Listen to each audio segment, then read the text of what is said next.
이 시대는 보험에 아주 익숙한 시대입니다.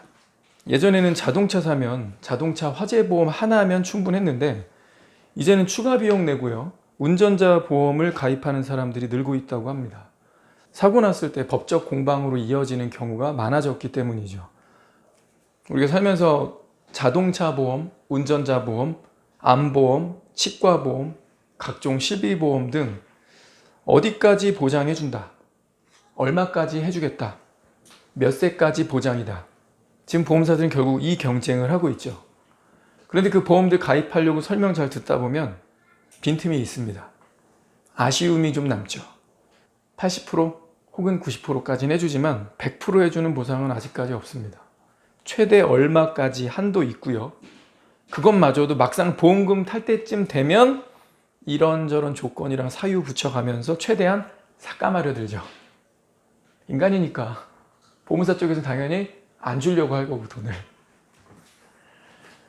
사건, 사고, 질병이 많은 우리 인간사에 보험은 필수처럼 느껴지지만 인간이 만들었기 때문에 유한하고 빈틈이 많습니다. A보험 가입했는데 B보험 가입 안 한 게 불안해요.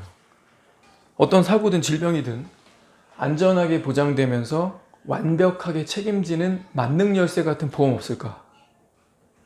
특별히 깨어지고 있는 가정, 이혼이 늘고 있는 이 시대를 보면서 2023년 통계청에 올라온 혼인 이혼 건수를 보니까 혼인이 19만 4천 건, 이혼이 9만 2천 건. 2022년도보다는 이혼이 조금 줄었어요. 그러나 50%에 육박한다는 것은 그대로입니다. 지금 결혼 안 하고 고령화되고 있는 것도 문제라고 이야기하지만 결혼한 가정도 위험합니다. 이혼의 위기가 50%에 육박하고 있습니다. 나는 결혼하면 이혼 안 할까?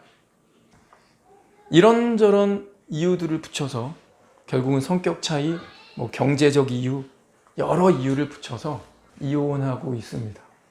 이혼이 조금 쉬워진 시대가 되어버렸어요. 말라기서 2장은 이렇게 말합니다. 이스라엘의 하나님 여호와가 이르노니 나는 이혼하는 것을 미워하노라. 만군의 여호와의 말이니라. 이스라엘의 하나님 여호와가 이르노니, 자, 이름을 거셨어요. 내 이름을 딱 걸겠다 이거예요. 나는 이혼하는 것을 미워하노라. 만군의 여호와의 말이니라. 뒤에다 한 번 더 붙였어, 자기 이름. 근데 그냥 이름이 아니고 만군의 여호와예요.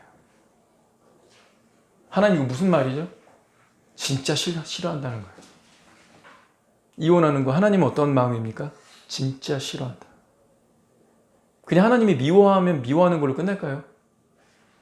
하나님이 좋아하면 축복이 나옵니다. 하나님이 미워하면 뭐가 나올까요?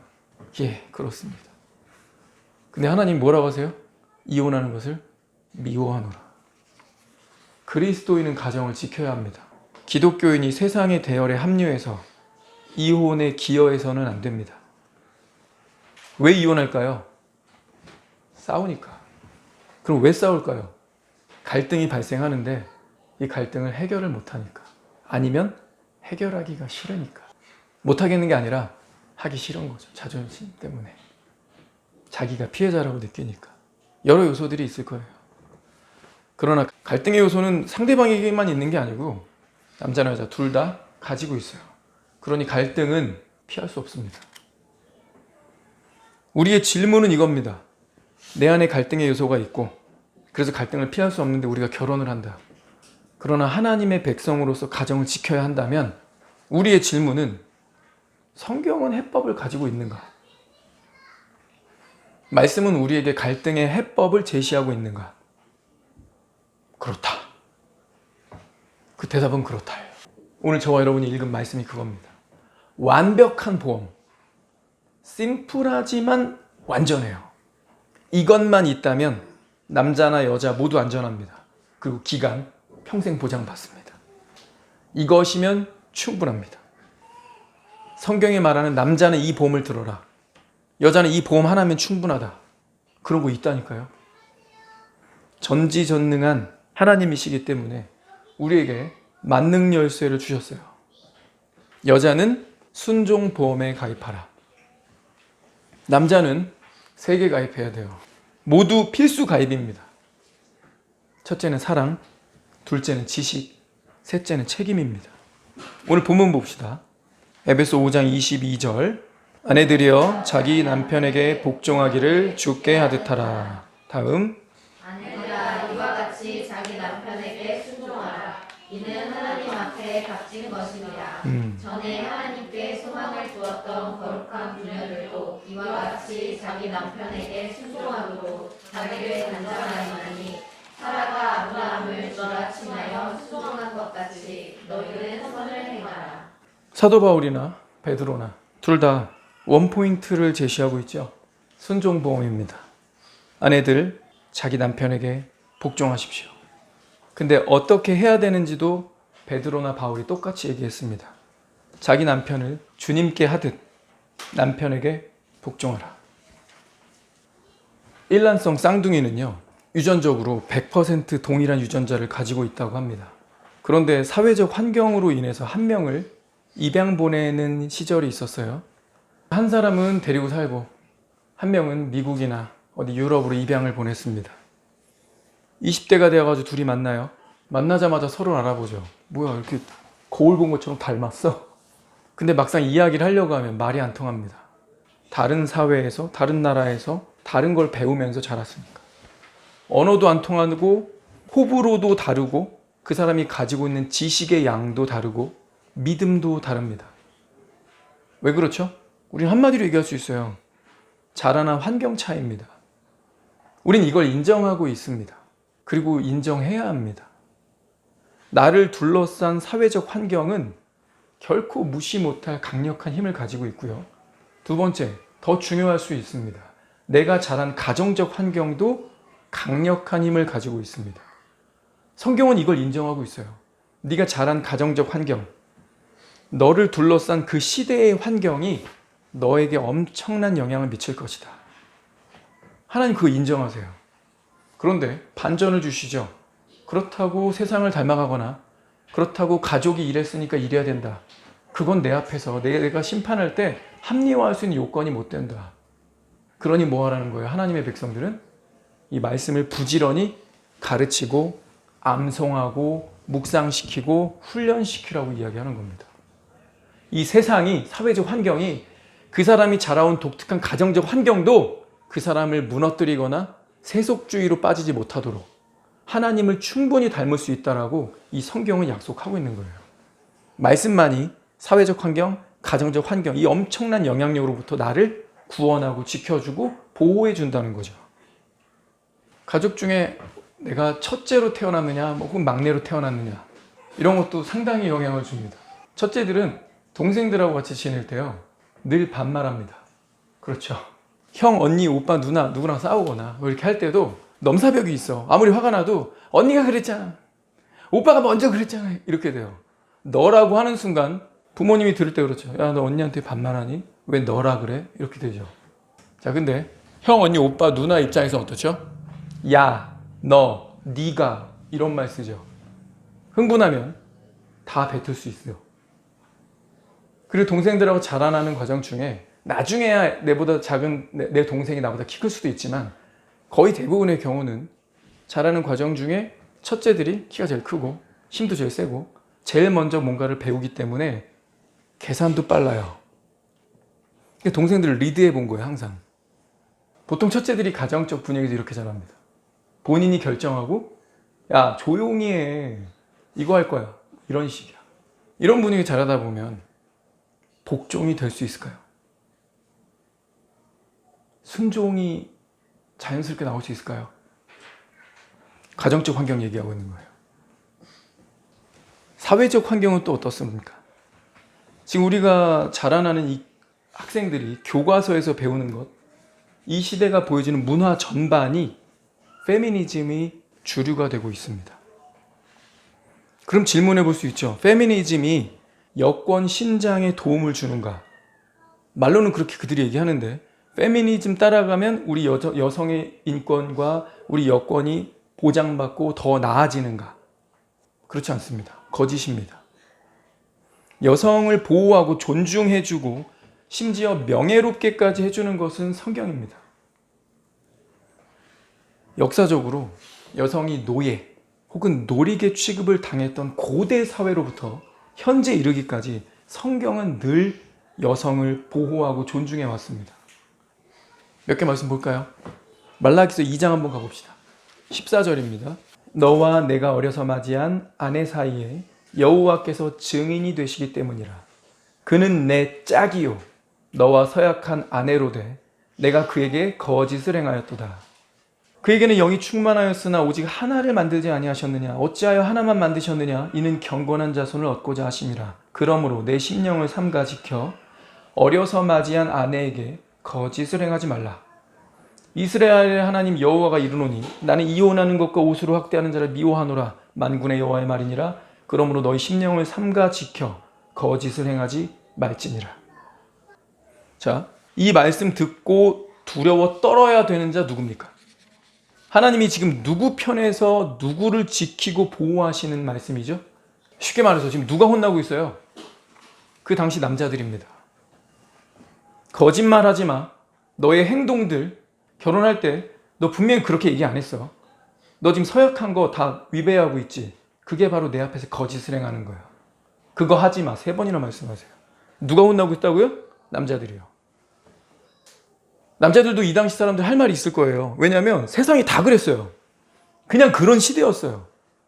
남자들이 그렇게 하는 거 죄가 아니던 시절이었습니다. 고대 사회로 가면 남성이 여성을 그렇게 보는 거, 그렇게 대하는 게 죄가 아니던 시절이에요. 쉽게 예를 들어볼까요? 간통죄 폐지됐죠. 간통죄가 우리나라에 있을 때는 헌법재판소가 그거를 폐지시키기 전까지는 남자나 여자든 간통죄를 범하면 감옥에 가서 2년 동안 그냥 있어야 돼요. 그리고 나와서 민사소송에 또 직면해서 돈 줘야 돼, 상대방한테. 이게 간통죄죠. 근데 사람들이 자꾸 흐름이 바뀌는 거야. 유럽 사람들 특히. 개인의 목 아니냐. 남자나 여자나 개인의 몫이지. 그런 걸 왜 국가가 나서서 처벌하냐. 정부는 나서지 마라 이거야. 그래서 유럽 사회가 파탄주의를 받아들이기 시작했어요. 야, 간통죄를 처벌하지 마라. 위자료 줄게. 민사소송 감당할 테니까 왜 내가 감옥에 2년 가야 되는데.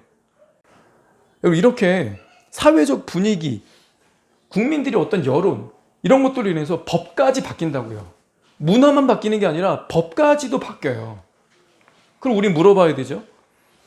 사회적 분위기가 바뀌었어요. 이젠 간통죄를 죄라고 여기지 않아요. 야, 이제 간통죄 죄도 아니야. 그러면 그리스도인들에게 있어서 간통이 죄가 아닙니까? 세상이 그렇다는데? 죄가 아니라는데 이제? 당사자들끼리 자기들끼리 결정할 문제라고 하던데? 그래요? No. 세상 문화가 바뀌고 법이 바뀌어도 하나님의 법은 바뀌지 않습니다. 세상이 19금이라고 규정했어요. 19금을 19세 이하 미만인 학생들에게 보여주거나 그런 행위, 법적 처벌받습니다. 20살 이상부터는 이제 처벌 안 받죠. 봐도 돼요. 보여줘도 돼요. 본인도 봐도 되고 남에게 보여줘도 되고 그 유통시켜도 돼요. 그럼 그리스도인에게 묻겠습니다. 19금 우리 봐도 됩니까? 괜찮은 거예요? 성경이 뭐라고 하죠? 세상은 19금으로 정했지만 그건 세상의 법이고 하나님의 법은 뭐예요? 절금입니다. 절대 금지예요. 내가 지키고 있느냐 아니냐를 떠나서 하나님의 법은 뭘 말하고 있냐? 절금이라고요. 네가 80세가 돼도 안 돼. 19세가 아니라. 그걸 보는 것은 음욕을 품는 죄야 라고 성경이 얘기하죠. 그리고 우린 세상의 문화나 세상의 법, 세상의 흐름하고 같이 갈 수 없는 사람들이에요. 자, 아까 얘기했던 걸 돌아와서 사회적으로 죄가 아니던 다들 그렇게 살던 고대 사회였는데 하나님께서는 다 죄가 아니라고 해도 너희는 그러면 안 된다. 너희는 달라야 한다. 세상은 무죄를 말해도 나는 유죄를 선언하노라. 내가 증인이다. 약속 지켜라. 네 아내에게 거짓말하지 마라. 내가 다 듣고 있고 내가 기억하고 있고 내가 널 심판할 거야. 생각해 보세요. 이 말라기 구약 성경이죠? 누가 여자 보호해 줍니까? 누가 여성의 인권을 보장해 주고 약자를 커버해 줍니까? 말씀이에요. 하나님이 그렇게 하셨습니다. 신약 성경에 와볼까요? 히브리서 13장 4절. 모든 사람은 결혼을 귀히 여기고 침소를 더럽히지 않게 하라. 음행하는 자들과 간음하는 자들을 하나님이 심판하시리라. 자, 역시 똑같이 질문합니다. 이 말씀을 듣고 떠는 자 누굽니까? 이 당시나 지금이나 압도적 남자입니다. 역사가 그랬어요. 침소를 더럽히는 거. 이거 사람들이 못 알아들을까 봐 하나님이 그 밑에 바로 붙이시죠. 결혼 안 한 사람에게는 음행, 결혼한 사람에게는 간음이라고 말씀하세요. 그러니 여기서 빠져나갈 구멍이 있습니까? 남자들 100% 걸리는 거예요. 결혼 안 했으니까 괜찮다고? 그 음행해줘야. 결혼했니? 넌 간음이구나. 그게 침소를 더럽히는 거야. 이 말씀 듣고 누가 두려워하겠어요? 누가 벌벌 떨겠어요? 남자들이죠. 그들을 어떻게 하시겠대요? 하나님이 심판하시리라. 안 넘어간다. 나 그냥 안 넘어간다. 나 다 봤고 알고 있고 난 미리 얘기했고 경고했어. 심판할 거야. 그런 이 말씀을 들으면 둘 중 하나죠. 듣고 떨면서 돌이켜 회개하든지 처자식에게 사과하면서 다시는 안 그러겠다고 하고 돌아와야 되겠죠. 아니면 계속하다 심판당하든지. 여러분, 사회적, 문화적, 역사적으로 이게 허용되던 시절이고 누구나 그렇게 살던 시절이에요. 근데 예수 믿는 사람들 어떻게 해야 돼요? 그거 하면 안 돼요. 예수 믿는 사람들 하나님 말씀 듣겠죠? 하나님 말씀 뭐라 그래요? 너 아내한테 그렇게 하지 마. 내가 가만 안 둘 거야. 사회적으로 남자들이 대부분 그렇게 하고 있지? 그리고 그건 불법도 아니지? 근데 내 앞에선 불법이다. 나는 얘기했다. 내가 심판할 거야.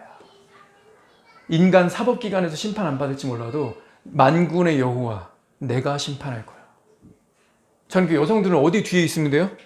하나님 뒤에. 말씀 뒤에. 여러분, 이런 거 감동 아닙니까? 아니, 사회적으로 다 허용되던 시절에도 문화가 그러고 역사가 그러고 전 민족이, 여러분 동양서양 할 것 없이 전 민족이 다 그러고 있던 시절에도 하나님 말씀 들어가는 곳은 어떻게 돼요? 남성이 절개를 지켜야 돼요. 여러분, 역사 배우면서 고대사로 갈수록 절개, 뭐 정조, 이거 다 누구한테 요구되던 시절이에요. 다 여성이지. 칠거지약 이따위 만들어가지고 여성에게 족쇄를 매든 거 다 여성에게 했던 시절이에요. 근데 그 이전부터도 하나님 말씀은 여성 보호입니다.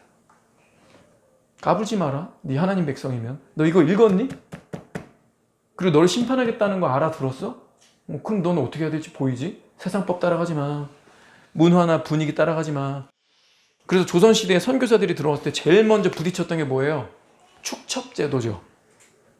돈 있는 양반들이 맨날 일은 안 하고 담배나 꼬나물고 집에서 들어누워 있으면서 첩들, 그것도 막 열 몇 살짜리 계속 집안에 들이는 거야. 그거 죄라고 얘기하는 거죠. 아니, 조선사회는 원래 그런데? 국법이 이거를 괜찮다고 하는데? 하나님은 그렇다고 하지 않으십니다. 죽음 이후를 생각하셔야죠. 당신을 심판하실 그 하나님이 그거 죄라고 말씀하시니 그거 그만두십시오. 축첩제 안 됩니다. 본부인만 허락됩니다. 조선사회에 이 국법을 박살낸 거 누구죠?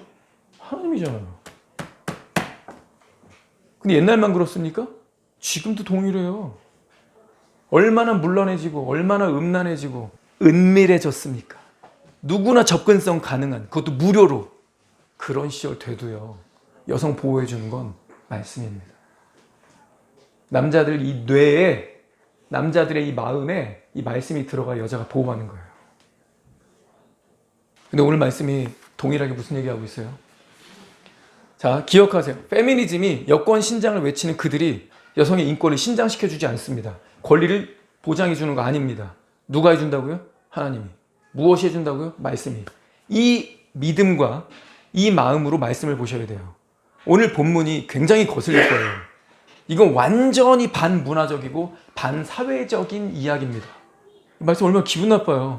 아내들아, 자기 남편에게 순종하는데 죽게 하듯 하라. 지금 주종 관계라는 것 자체가 문화적으로 사회적으로 없는데 주님께 하듯이 하래요. 베드로는 한술 더 떴죠. 아내들아, 이와 같이 자기 남편에게 순종하라. 이것이 하나님 보시기에 값진 것이니라. 하나님 앞에, 하나님 보시기에 값진 것이니라. 뭐가요? 남편에게 순종하는 것이요. 하나님이 보시기에 하나님 앞에 값지다. 이런 표현 성경에 몇 번이나 나올까요? 눈을 씻고 찾아오세요. 손가락, 한 손가락도 안 됩니다. 근데 이렇게까지 하나님께서 내 앞에서 그것이 값진 것이다라고 보장성 발언해 주셨으면 가입하셔야 되지 않아요? 이 보험 가입하세요. 하나님 앞에 하나님 보시기에 값진 것이라고 이렇게까지 하나님이 말씀하시는데 그 뒤에도 뭐라고 그래요? 전에 하나님께 소망을 두었던 거룩한 부녀들도 이와 같이 자기 남편에게 순종함으로 자기를 단장하였나니 사라가 아브라함을 주라 칭하여 순종한 것 같이 너희는 선을 행하라. 역사를 끌어왔어요. 하나님께 소망을 두었던 이전에 살던 거룩한 부녀들도 다 이렇게 했다. 그러니 현재를 살고 있는 넌 어떻게 해야 된다? 남편들에게 순종하라. 자, 과거로부터 그랬고 현재 그래야 되는데 미래는 어떻게 될까요? 당연한 거죠. 역사가 바뀌어도 문화와 법이 바뀌어도 하나님의 백성들은 자기 남편에게 순종해야 합니다. 자기 남편에게 순종함으로 자기를 단장하였나니. 자매님들, 이 단장이라는 표현이 익숙하죠? 자기를 꾸미잖아요. 근데 하나님이 꾸미는 거 하지 말라는 게 아니에요. 뭘로 꾸며야 되는지를 바꿔주신 거예요. 매일 화장하지? 아름답게 보이고 싶지? 좋아. 화장해. 그런데 무엇이 중요하냐면 무엇으로 자기를 단장하는 것이 하나님 앞에 값진 거냐면 남편에게 순종하는 거야. 근데 이제 그 뒤에 예시가 상당히 거슬립니다. 하나님이 저와 여러분의 마음을 아시는 거예요. 사라가 아브라함을 주라 칭하여 순종한 것 같이 너희는 선을 행하라. 여러분 사례를 잘 생각해 보세요. 사라 입장에서 자기 남편이 뭘로 보일까요? 자기가 하나님을 만났대. 그래서 나는 말씀을 쫓아가야겠대. 내가 가장 아니니. 그러면서 여기 있는 식솔도 죄다 끌고 한다는 짓. 무슨 짓이었어요? 지 목숨 살겠다고? 자기 아내가 여동생이라고 거짓말을 했죠. 그런 비겁함과 나약함과 거짓말, 그런 남편 둔 것만으로도 부끄러운데 성경에 뭐래요? 주님이라고 하면서 순종했답니다. 성경은요, 사라의 믿음, 그녀의 됨됨이를 칭찬하면서 우리에게 따를 것을 제시하는 거예요. 네 남편이 리더십도 없고 말도 잘 못하고 생각하는 게 그냥 이렇게 해. 괜히 고집만 부려가지고 그렇게 했다가 후회할 거. 당신 책임질 거야? 책임지도 못할 지금 하겠다고 하지 좀 마. 이런 말이 막 여기까지 올라오죠. 사라가도 그랬다는 거예요. 75세 때 한번 그렇게 해서 경을 쳤으면서 24년이 지나서 99세 때 또 그 짓을 하죠. 사라가 무슨 생각이 들까요? 트라우마 올라오겠죠. 내 남편 또 거짓말하네. 그런 아브라함입니다. 근데 사라가 어떻게 한 거예요? 그런 남편인데도 뭐 했대요? 복종했대요. 주님이라 부르면서. 창세기 잠깐 가겠습니다. 창세기 3장 16절. 또 여자에게 이르시되 내가 내게 임신하는 고통을 크게 더하리니 내가 수고하고 자식을 낳을 것이며 너는 남편을 원하고 남편은 너를 다스릴 것이니라. 너는 남편을 원하고 남편은 너를 다스릴 것이니라. 이거 똑같은 말씀이 바로 다음 장에 나와요. 4장 7절. 내가 선을 행하면 어찌 낯을 들지 못하겠느냐. 선을 행하지 아니하면 죄가 문에 엎드리느니라. 죄가 너를 원하나 너는 죄를 다스릴지니라. 죄가 너를 원하나 너는 죄를 다스릴지니라. 너는 남편을 원하나 남편은 너를 다스릴지니라. 똑같은 말씀 나오죠? 단어도 똑같아요. 죄가 너를 원한다. 무슨 말이죠? 죄가 나를 지배하려 든다는 거예요. 죄가 문 앞에 엎드려서 호시탐탐 기회를 노리면서 나를 지배하려 든다. 나로 하여금 죄를 자꾸 짓게 만들려고 한다는 거예요. 근데 우리가 어떻게 된대요? 너는 죄를 다스릴지니라. 그대로 가져서 3장에 뭐라 그래요? 너는 남편을 원하고. 표준세 번역은 그래서 이렇게 번역한 겁니다. 너는 남편을 지배하려 하나 남편은 너를 다스릴지니라. 이해되세요? 여성들도 선악과 먹었기 때문에. 그리고 선악과 먼저 먹었죠. 남자 여자 똑같다니까요. 지배하려고 그래요. 리더십을 발휘하려고 그래요. 내 말대로 하고 싶어 합니다. 근데 하나님이 질서를 정하신 거예요. 직접 계시받지 않았던 하와가 뱀을 만나서 속았죠. 그런 다음에 자기한테 약한 남편에게 이걸 주니까 남편도 먹었죠. 그러니까 사단도 아는 거예요. 직접 계시받은 남자에게 가지 않고 한 달이 건너간 약자에게 갔어요. 그래서 그를 미혹해서 넘어뜨립니다. 근데 이 여자에게 약한 게 누구죠? 남자예요. 이렇게 해서 가정이 무너졌다는 거 하나님이 아세요. 그래서 하나님이 질서를 다시 세우십니다. 이렇게 약자로 가서 계시받았던 너 넘어졌지? 이거 바른 순서 아니야. 이렇게 가겠다는 거예요. 네가 원하지만, 여성이 남자를 지배하려 하지만 남자가 여성을 다스릴지니라. 하나님 질서를 새롭게 세우신 겁니다. 심판을 하시면서. 자매님들이, 여성분들이 사회적 경험이나 자기가 자라온 습관이나, 지금 문화가 그렇잖아요. 제가 전에 다녔던 교회에서 모 자매님이 제가 아들 둘 낳았을 때 이런 얘기 하더라고요. 요즘 뉴스도 안 봐. 딸 둘 낳으면 100점, 딸 아들 낳으면 80점, 아들 낳으면 50점 이랬는데, 그 자매님 딸 둘 낳았어요. 지금 이런 시대예요. 잘 키운 딸 하나, 열아들 부럽지 않다. 이런 게 문화적으로 통용되고 있는 시대입니다. 그러니 집에서 결혼하면 여자가 남자에게 순종하려 할까요? 자기 목소리 따박따박 내고, 이렇게 하자니까 싫어, 난 안 할래. 그냥 하고 싶은 맘대로 해. 여러분, 사랑을 빙자해서 남자를 지배하려 들려 하지 마십시오. 나 그거 싫은데, 모르겠어, 힘든데, 몰라. 이거 어떻게 하자는 거죠? 그 남자들 갈등하고 고민할 거 아니에요. 이거 하면 싫어하겠지, 힘들어하겠지. 그럼 그냥 자기 하자는 대로 하자. 그냥 이렇게 하자, 그냥 이렇게. 여러분, 누가 누구한테 순종한 거예요? 그거 하지 마세요. 사랑을 빌미로 남자를 지배하려 드는 것은 반성경적인 것입니다. 자매들은, 여성들은 하나님의 백성이라면 순종하셔야 합니다. 자, 형제님 편으로 가봅시다. 자매님 보험은 하나였어요. 심플합니다. 순종보험 가입하면 가정은 지켜진다. 남자들은 뭐죠? 남편들아, 아내 사랑하기를 그리스도께서 교회를 사랑하시고 그 교회를 위하여 자신을 주심같이 하라. 남편들아, 이와 같이 지식을 따라 아내와 동거하고 더 연약한 그릇으로 알아 귀히 여기라. 첫째는 사랑입니다. 남자들 아내를 사랑해야 된다는 거예요. 에베소서는 원래 좀 더 자세하게 얘기했어요. 자기 아내를 사랑하는 자는 곧 자기 자신을 사랑하는 것이니라. 하나님 순서를 바꿔놨어요.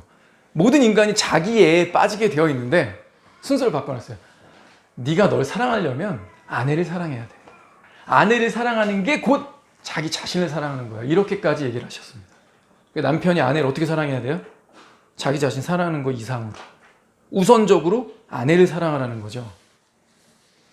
그런데 그 아내를 사랑하는 데 있어서 추가 보험이 필요했던 거예요. 두 번째가 지식보험입니다. 여성들에겐 이 명령이 없어요. 지식을 따라 남편과 동거해라, 이런 말 없어요. 이게 무슨 말입니까? 남자가 여자를 알아야 된다는 거예요. 아내의 이야기를 많이 들어주라는 거예요. 아내가 뭐 때문에 힘든지, 아내가 어떤 배경에서 자랐는지, 어떤 부분 때문에 시험에 드는지, 뭘 좋아하는지. 근데 꼭 이런 것만 알아야 됩니까? 아니요. 그날그날 일상에서 일어나는 일들을 아내가 이야기할 때 잘 들어주라는 거예요. 내 아내가 이런 식으로 생각하는 경향이 있구나. 내 아내가 이런 걸 좋아하는구나. 내 아내는 이런 부분에 장점이 있네. 아내가 이런 걸 잘하는구나. 이런 아쉬움과 연약함이 있으니 이건 내가 이렇게 도와줘야겠다. 남편이 아내를 잘 알아야 되는 겁니다. 그래서 남편은 지식보험을 추가로 가입하셔야 돼요. 아내 이야기할 때 말 막지 마세요. 많이 들어주세요. 그리고 권면해 주세요. 리더십을 제대로 발휘해 주세요. 아내에게 아내의 신앙도 체크하고 함께 손잡고 기도하자고 말하세요. 남편들이 하도 집에서 아내에게 기도하자는 얘기를 안 하니까 자매들이 집에서 기도를 남편이랑 못 해봤다는 소리 나오는 거 아니에요? 아내가 리드하길 바라세요? 남편들이 먼저 말하세요. 여보, 우리 같이 묵상하자. 우리 잠깐 식탁 앉아서 조금 얘기 좀 하자. 여보, 우리 같이 기도하자. 이거 왜 남자들이 안 해? 그거 하라고 하나님이 질서로 세우신 건데. 남자들이 그걸 안 하니 궁색한 변명만 나오죠. 결혼 전에 혼자 기도 안 했죠? 결혼하고 나서도 기도 안 할 거예요? 그럼 스스로가 리더십을 허무는 겁니다. 자매님들이 순종하고 싶어도 자꾸 자매들 시험에 들게 하는 거예요. 결혼 전에 혼자 기도하셔야 되고요. 결혼했으면 책임이 2배로 주어지거든요. 아내의 신앙과 아이까지도 내가 리더예요. 세상이 이제 가부장제 시외는 9세대 유물 그따위 소리 해도 그리스도인에게는 하나님이 질서를 주셨어요. 결혼했으면 아빠가 가장입니다. 남편이 결정하는 거예요. 리더십을 바르게 행사하세요. 할 말 해야 돼요. 하자고 해야 돼. 하지 말고 안 하자고 해야 돼. 자고 있으면 깨워서라도 우리 이거 같이 해보자. 남자들에게 해야 돼요. 그게 사랑이고 지식을 따라 동거하는 겁니다. 한 가지만 더 할게요. 남편들은 3가지 보험 들어야 된다 그랬죠? 3번째는 책임보험입니다. 지금 창세기 펼치고 있죠? 이거 잘 보세요. 3장 12절. 지금 범죄했어요. 선악과를 따먹었습니다. 근데 아담이 이르되 3장 12절 하나님이 주셔서 나와 함께 있게 하신 여자 그가 그 나무 열매를 내게 주므로 내가 먹었나이다. 나라는 말이 맨 끝에 나오죠. 내게 주므로 내가 먹었나이다. 그죠? 그 앞에 다 누구예요? 하나님, 이 여자. 하나님 탓, 여자 탓. 하나님이 나한테 주셔서 나와 함께 있게 한 이 여자. 이 여자가 주니까 내가 그제서야 비로소 먹었나이다. 나 책임 없어. 공범의 책임은 좀 있을지 몰라도 이건 분명히 여자 탓이야. 그리고 이런 여자를 만드신 하나님 탓이야. 지금 뭔 소리 하냐 아담이. 여러분 이렇게 한번 상상해 보세요. 아담이 이때 하나님의 책망을 듣자마자 무릎을 꿇었다면 하나님 잘못했습니다. 내가 받은 은혜가 이렇게 많은데 동산의 모든 실과를 네가 원하는 만큼 원하는 때에 원하는 종류별로 다 먹어라. 여러분 에덴 동산 얼마나 아름다웠을까요? 가보고 싶지 않아요? 하나님이 완전하게 지으신 죄가 있기 전이잖아. 얼마나 아름답고 살기 좋았을까요? 제가 이 모든 은혜를 그저 받았는데 하나님이 딱 하나 주의 주신 거 제가 그거를 무게감 있게 받지를 않았습니다. 제가 그걸 경각심을 가지고 무게 있게 들었다면 제가 받은 거니까 받은 제가 아내에게 이것을 무게감 있게 이걸 잘 전달했어야 되는데 계시를 받은 건 저니까 아내는 저한테 들었거든요. 근데 제가 무게감 있게 받지 않았고 제가 이걸 제대로 전달하지 못한 거니까 이거 제 탓입니다. 하나님 잘못했습니다.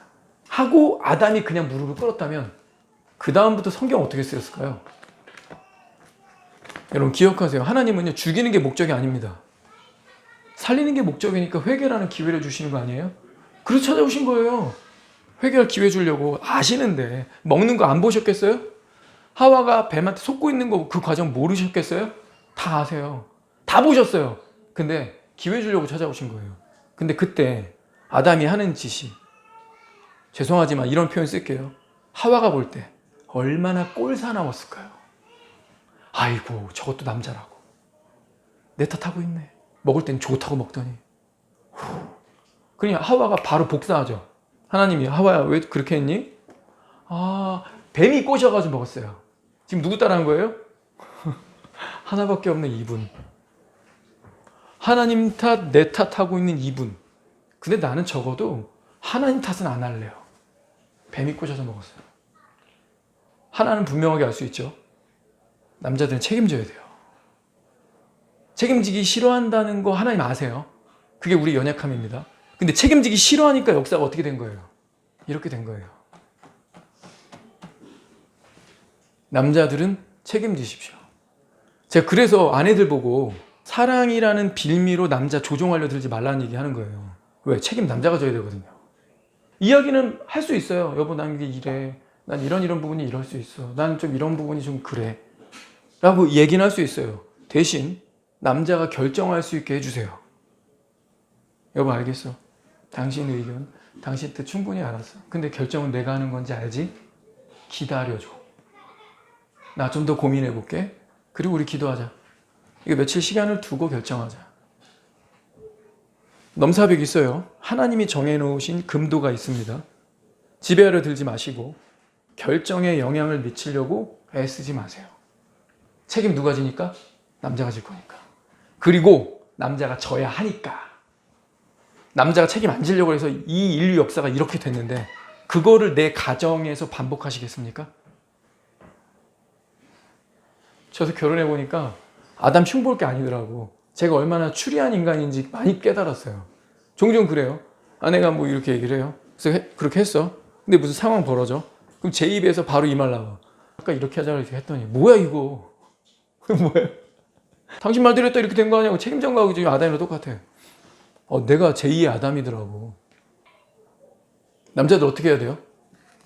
아내가 하자는 대로 내가 정말 동의가 돼서 할 거라면 그 이후에 결정 그 해가지고 그렇게 갔을 때 문제들이 발생할 수 있죠. 그러면 말을 조심하셔야 돼요. 당신 하자 그래서 이게 뭐야? 이거 어떻게 할 거야 이거? 이렇게 하면 안 돼요. 그럼 자기가 결정권자가 아니라는 거 자기가 시인하는 것밖에 안 돼. 내가 동의가 돼서 내가 하자고 한 거니까 내가 책임질게.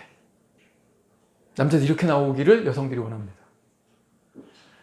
이 사회학에서 통계에서 남성편 여성편 이야기하는 걸 들어봤습니다. 정확히 성경적이던데 하나님이 남자를 아시는 거야. 조물주잖아요. 하나님이 여자를 아시는 거야. 갈피뼈 빼가지고 본인이 만드셨잖아요.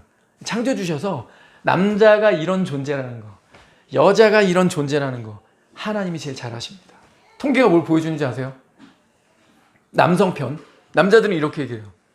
여자가 순종하면 사랑하는 마음이 생긴대.